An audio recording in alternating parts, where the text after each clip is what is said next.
ازيك يا استاذه دعاء؟ اهلا يا حبيبتي، عامله ايه؟ ازي حضرتك؟ الحمد لله تمام. ازيك يا فضيله الدكتور؟ الله يحفظك يا رب ويبارك فيك. عندي سؤال. اتفضلي يا فندم.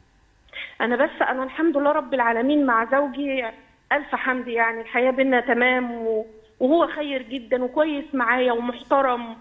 الحمد ومن لله. ناحيه المصاريف الحمد لله. سؤالي، اتفضلي يا فندم. هو ما بيصليش الله ونفسي يهديه يا رب. يصلي ومش عارفه اعمل ايه. الله يهديه ويتوب عليه يا رب. ما بقى يعني هل انا عليا وزر؟ خديجه ليه ما بيصليش؟ هو عنده كام سنة؟ 40. يعني ما بيصليش حتى الجمعة؟ لا طبعا، مش لا. للدرجات دي. يعني بيصلي مش الجمعة. مواظب يا فضيله الدكتور، مش يعني مواظب. هو وقت ووقت يعني. ايوه. حاضر يا فندم. هو وأنا هو تعبانة جداً. طول الوقت كده من ساعه ما اتجوزتيه؟ ايوه انا تعبانه جدا من ماشي. الموضوع لما لما والموضوع ده بتساليه مأثر عليا، مخليني مش بسمع كلامه، بس بزهق في وشه باين كتير. على صوتك. بس انا عايزه اسالك حاجه، انت اول حاجه هو ما بيصليش من يوم ما اتجوزتيه؟ ها؟ لا لا لا، ايه؟ في فترات كده، ظروف المجتمع وظروف الدنيا ضغط عليه شويه. طيب انت ومعايا بتصلي 5 أولاد. من يوم ما اتجوزتيه؟ معايا 5 اولاد. انت بتصلي من ساعتها؟ طيب ايوه الحمد لله الحمد لله. دلوقتي ايه اكتر حاجه مزعلاكي؟ يعني انت زعلانه منه ولا زعلانه عليه؟ يعني انت شايفه ان هو انا زعلانه كويس قوي؟ عليه، انا هو زعلانه عليه. راجل كويس قوي، فانت زعلانه عليه ان خساره ليه ما بتصليش؟ خساره، نفسي يكمل البرواز. ايه؟ نفسي يكمل البرواز، يكمل اللي هو بيعمله كله. طيب ماشي. بس نفسي الصلاة دي تبقى أول حاجة في حياته. والله انت ربنا يبارك يكرمك. فيك يا رب، والله ربنا يحفظك. انت والله يا بتحبيه فضيلة يعني؟ الدكتور أنا بحبه بتحبيه. جدا لدرجة إني أنا زعلانة عليه وزعلانة منه، عايزاه فعلا يصلي. لما بتقولي له طب كده بيقول لك ايه؟ أنا متأسفة، مش جايين لي الجراءة إن أنا أكلمه في حاجة زي دي. ايه ده، معقوله؟ يعني كلمته كتير فيئست بقى خلاص. كلمتيه كتير فخلاص بطلتي؟ لما كنتي بتكلميه كان بيقول لك ايه؟ مالكيش دعوه مثلا، ولا كان بيقول لك لا، ربنا بيقول لي يهدينا؟ ازاي الصلاة دي؟ لا طبعا هصلي وكده، بس معلش سامحيني وساعات ما يردش عليا ويسكت. طب هو راجل كويس يعني. طب والصلاة يا فضيلة الشيخ؟ هو دلوقتي الصلاة أهم حاجة. طبعا. كل اللي بيعمله ده هيروح ما دام ما بيصليش. حاضر، انا هوضح لحضرتك. يا حاضر، حبيبتي حاضر. انت والله ست جميله. ربنا يسعدك ست يا رب جميله يعني. ويبارك شوفي فيك يا بتحبه رب. وحريصه عليه ازاي ويهديك وبتعيط. ويهديه ويتوب علينا جميعا يا رب العالمين. يا رب اهديه يا رب واهدينا. هو شوف يا أختي الكريمة، أنا أولا جعل الله ذلك في ميزان حسناتك يا رب العالمين، وأدام الله عز وجل بينكم الحب والمودة والرحمة وهذه الألفة وهذه الحميمية العظيمة جدا. لكن الإنسان سبحان الله ما من إنسان إلا وفيه عيب، كما قال سعيد بن المسيب عليه رحمة الله.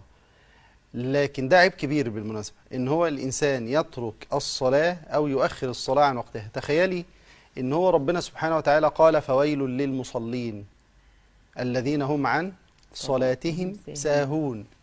فحط الآيتين جنب بعض دول، إيه فويل للمصلين الذين هم عن صلاتهم ساهون؟ فابن عباس بيقول هم لا يتركونها بالكلية، وإنما إيه؟ إنما يؤخرونها. تخيلي يؤخرونها، ومع ذلك الله عز وجل قال فويل إيه؟ للمصلين الذين هم عن صلاتهم ساهون. وده أهم أمر في الدنيا كلها، هي قضية الصلاة. اول حاجه بنتحاسب عليها كمان. طبعا. وهي لكن بتدينا انا هقول بركة في لحضرتك روشته الدنيا. سريعه جدا. اول حاجه تدعي له طول ما انت ساجده كده، ادعي له.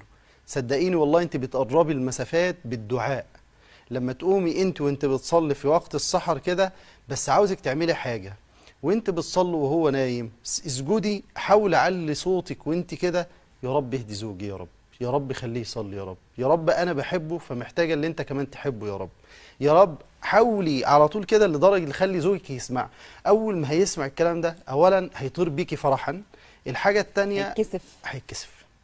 كانوا ماشيين مره كده فابو حنيفه رضي الله عنه معدي كده، فالاولاد بيقولوا هذا ابو حنيفه الذي لا ينام من الليل يقوم الليل كله صلاه. ابو حنيفه قال انا عمري ما صليت الليل كله يعني، بس هو معروف عنه كان كده. فاقام الليل. فاتكسف، قال بيقولوا عليا كده وانا مش كده. فاقام الليل رضي الله تبارك وتعالى عنه وارضاه. فانت هتعملي كده، هتوصلي له رسالتين. الرساله الاولى اللي انت ست بتحبيه جدا، اللي انت زوجة تقية نقية صاينة العشرة وعندك المودة والرحمة دي بدرجات عالية قوي قوي، فهو هيسمع الكلام ده.